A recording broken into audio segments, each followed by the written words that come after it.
Join us as we celebrate the 10 most important moments in Ronnie James Dio's legendary life.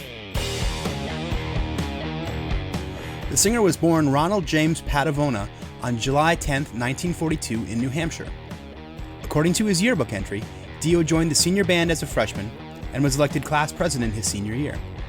In 1957, his storied music career began in earnest when he formed the Vegas Kings, who later became Ronnie and the Rumblers, and then Ronnie and the Redcaps.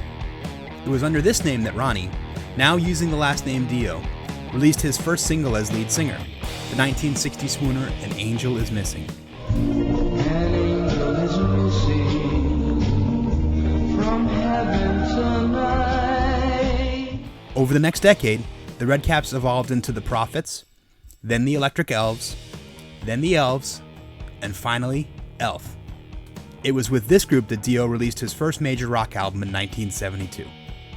The group recorded 2 more albums before being incorporated nearly intact into former Deep Purple guitarist Ritchie Blackmore's new group Rainbow in 1975. Although his former Elf bandmates were all jettisoned after the release of Rainbow's first album, Dio stuck with the increasingly popular band for the release of 2 more acclaimed records. Soon after, Dio got the chance to join an even bigger band, replacing Ozzy Osbourne in Black Sabbath.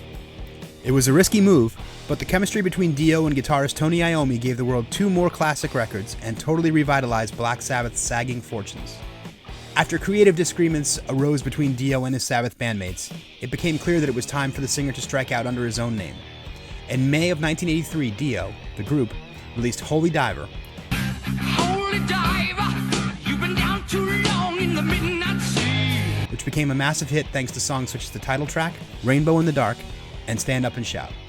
Barely a year later, Dio solidified their place in metal history with the release of their sophomore album, The Last in Line. Ronnie would go on to release 10 more albums with an ever-shifting lineup of Dio, culminating with 2004's Master of the Moon. More than a decade after they briefly reunited for 1992's Dehumanizer, Dio teamed up with his former Sabbath bandmates again.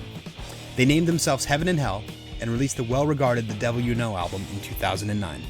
Sadly, it would be the last album Dio worked on. He died of stomach cancer on May 16, 2010. His impact on metal and the music world in general was displayed by the all-star roster of musicians who contributed to the 2014 tribute album, Ronnie James Dio, This Is Your Life. That's it for today. Be sure to subscribe to our YouTube page to see more great videos. Like us on Facebook, follow us on Twitter, and check out more of the best in classic rock coverage on ultimateclassicrock.com.